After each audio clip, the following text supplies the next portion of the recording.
So the way that these are read are starting off in the center. This will be known as the theme or the question or the situation at hand. This is basically the main focal point of the entire 5-card spread, known as of course, this is just the center card.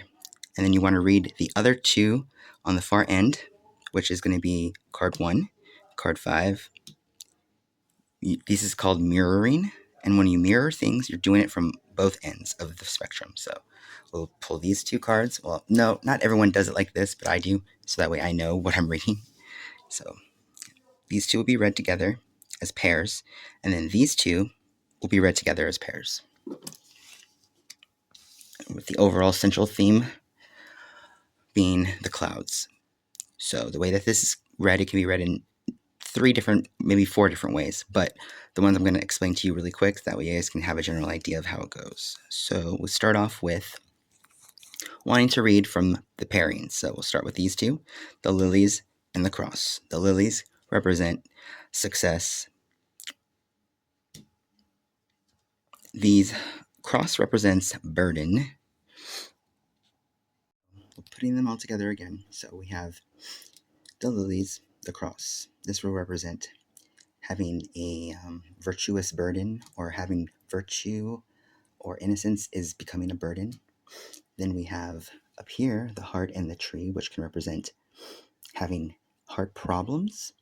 But in this indication, I would go with more so leaning on a relationship, because this deals with some kind of virtuous innocence being a burden. So we have romantic relationship being grounded. It's strong, it's being held strong, but there is overall confusion. So there's confusion in the aspect of their relationship. Like they're committed to the relationship, but it's making it very confusing whether or not they can go ahead and go further with intimacy. So that being said, it's burden of virtueness. Get what I'm saying? So that whole relationship being burdened, confused with the potency of, sexuality. So that's that reading. That's just an example. That one was probably a little bit more jumbled, more confusing a bit, but that's just kind of how a 5-card spread looks. We have your 9-card spread, also known as your 3x3 spread. This is going to be a little bit more, it's not complicated really, but it is a little bit more in-depth, and it's just got to pay more attention to this because there's a lot more details in this one. So again, we start off with the central theme of the reading. This is going to be your main center point, the scythe. And then we have your 4 outer cards, which 1, 3, 7, and 9. And then those 4 corners of the 9-card spread can be read clockwise or could be read in pairs. They lay out the context of the situation. So this pretty much tells you like the main reasons why you have this situation, which is this right here. And then we have the inner circle of the cards here, which is the cross. And those cards can represent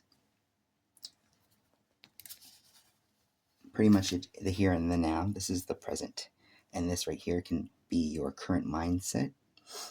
So in other words, this is your current mindset and this is your present. And then you can also read it like this: past, present, and future. Or you can look at it like this. Here is your conscious mind, what you're thinking, how you're feeling. This right here in the middle section, it will be represented as your reality, your current state, your life, everything that's going on. And then the last row will represent your unconscious, or your baggage, problems, things that you're concerned with, that you keep inside.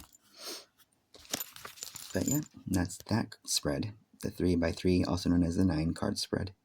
Now we're going to move on to the grand tableau. Now that one, I'm not going to go ahead and explain because there's a lot to explain in that one, but I'm just going to give you a general outlook on how it looks. Okay, so this is the grand tableau. The grand tableau consists of all 36 cards, ranging from what we call 5 rows. The first 4 rows will be of 8 cards, and the last row on the bottom is 4. And the way to read this, they say, is that either you have a significator card, which you don't really necessarily have to, because this one doesn't demand that you have a center card, but your general theme is always going to be whatever the sex of the current is. So, say you're reading for a male, then you want to make sure that you start wherever the male, the gentleman, the man card is. And then, of course, vice versa. So, if you were having a female as a querent, then you'll want to find where the female or the woman card is and go from there. And everything from the row that it's in, so everything in front, right here in this row, will be their current, as in like their future, and how they're going to get further down the road. Everything behind the querent's card is going to be their past. Just in this row, though, just like in that row, forward is going to be towards the future. That is going to be towards the past. Current situation, present. So all the way from up above, down below. And then everything else that makes crosses or diagonals or intersecting lines. So we have the lilies card, diagonal going up with the dog to the whip. I'm sorry, not the whip. Yeah, the whip. Those you want to read, and that will be like certain situations. And you can even go, you can make like an L shape, and it will lead you to another particular set of meanings as well. There are so much in depth, and so this can take up to like almost 30 to 40 minutes just to read, because there's so much in it. But like again, I said, I'm not going to go into detail with this one because this one's more complex, and we can get to that one in other videos. But this is just a general outlook on how it would look like, and a brief introduction to the Grand Tableau. But yep,